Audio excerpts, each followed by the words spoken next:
Now, our last speaker before we open it for discussion. I'd like to introduce Kurt Barnes. Kurt is the founder and chair of EARTHwise Centre and the founder and CEO of 3CS. Kurt, I hope you're going to tell us about what they are. He's a senior psychologist with extensive professional experience working with individuals and organizations at all levels of society, internationally in Mauritius and internationally. He's a psychosocial expert on working with migrants in Africa. So you're really talking about somebody who's had their feet on the ground dealing with these issues at the grassroots level and at the person-to-person level. And he's also a naturopathic physician. Kurt, please. Thank you, Gary. Where to start after all these beautiful discourses and speech? I'll be tempted to go right inside, because this is where, as you've already pointed out and others have pointed out, that's where we should be doing.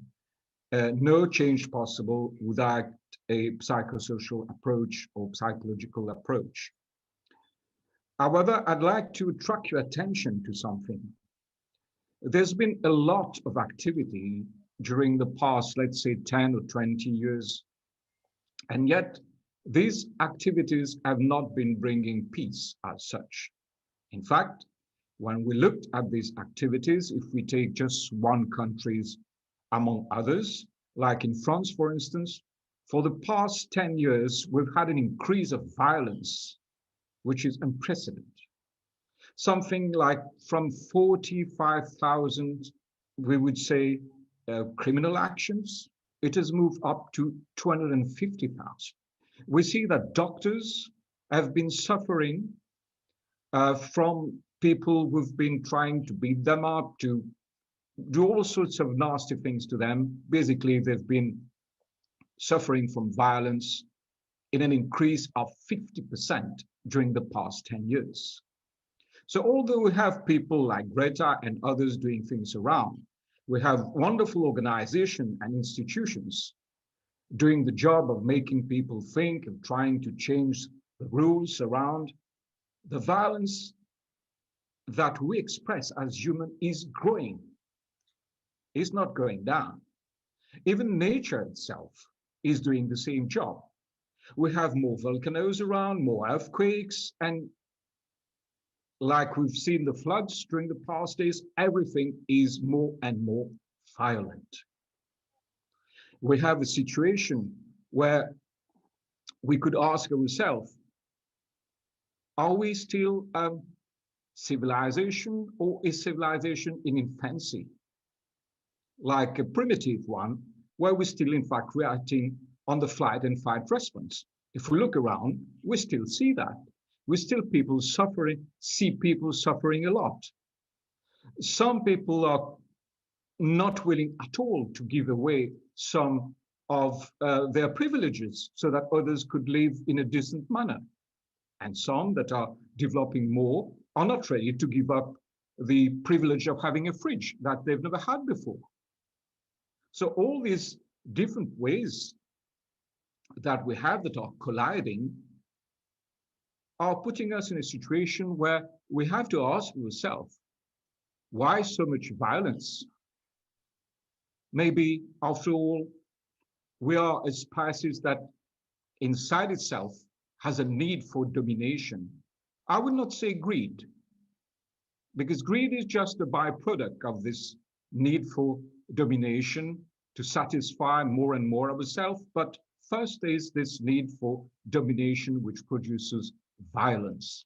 What can we do about that? We have all these organizations around, yet what do we see? With the COVID situation, we've had two extremes suddenly flaring up. On one side, you have hyper activities. On the other side, you have hypo activities. I mean by that, some people suddenly decide to fight against each other because they agree for vaccine or they are against vaccine. The dualistic model is really in us. We have to do something about that. Like moving towards a third way.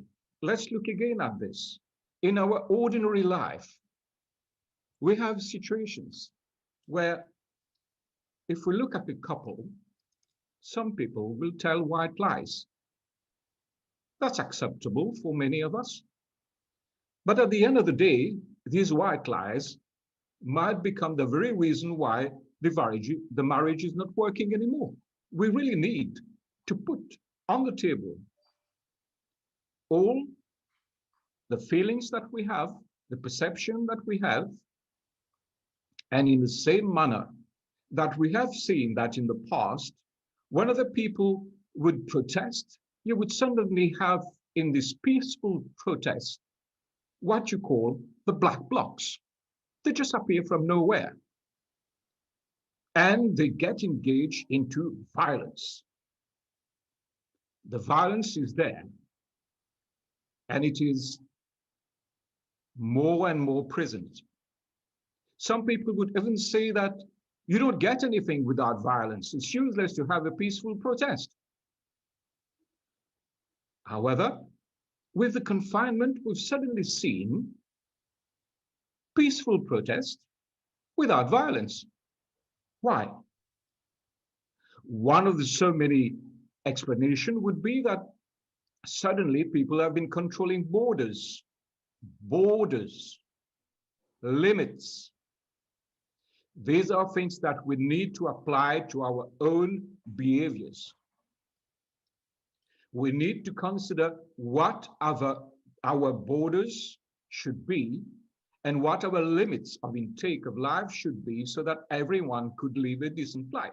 So maybe we should start to have a look at the only slide I have to propose to you. If you go on your picture, you would see on the right 3 little dots. Click on that dot and you have pin, just pin. Starting my dance with you, my friend. What you're saying is you, if you've pinned properly. That is the most important person in a change of anything. You may click on it again and the pin will come out and you will see me if you want to see me. But the most important person, by all means, is you. You are this person that can change. So let's have a little different type of dance. Let's go into ourselves. Close your eyes for a minute, please. Just try to remember a time in your life where you felt at peace. A time where you felt confident that you didn't need to be violent to survive. A time where you felt that you could have new ideas, new perceptions. And just now, try to remember when you've closed your eyes, seeing yourself in the past where you didn't need to feel threatened. You felt good with yourself. You felt confident that you could do something, that there was no need to dominate anybody, but that you could have your place under the sun. Just try to feel that. And now, as Sri Aurobindo said, whenever you want to be in touch with the master, just think of him and you would feel an inspiration. You would have new ideas, new ways coming to yourself to change this world, to change yourself. So now just think of a world, visualize this world where you would see things being different. Have this picture in your mind. And whenever you're not quite sure if your attitude is the right one, If your behavior is the right one, just think of this visualization that you're holding inside, in your mind, in your heart. Put it in practice. Do the best you can. Don't think of ideologies. Don't think of strategies. Just trust that there's something in you that has the power to change things. Do it. Of course, we can always say that nothing really matters until you reach your goal. But as we may say, the trip to that goal, the dance to that goal is also the way. Don't get stuck into man opposed to women, masculine, feminine. Try to think of an androgynous way inside. Try to feel that, as Krishna would say, maybe in one life you were of a different sex, what it would feel like if you were that sex in that action. What it would be like if you were very poor. And from there, do what you feel is the best to change the things. Again, comes back the words pattern, so you can create new patterns. It also brings us to the borders. You make new borders, because it's not just a matter of being nice and good. We're not in a Care Bear world. It's also a matter of agreement between you and others about how it's going to happen. So let it flow. The dialogue is always important.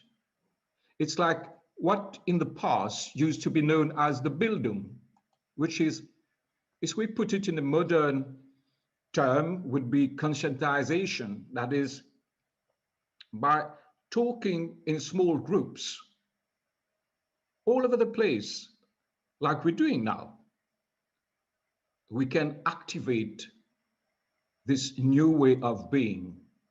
We can make it happen.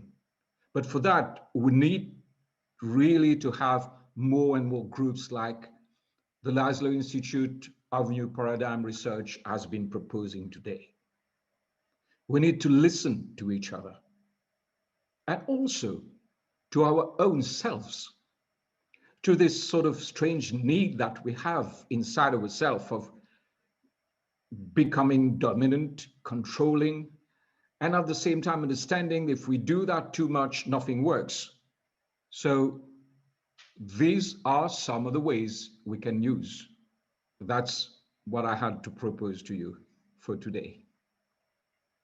Thank you, Kurt, very much.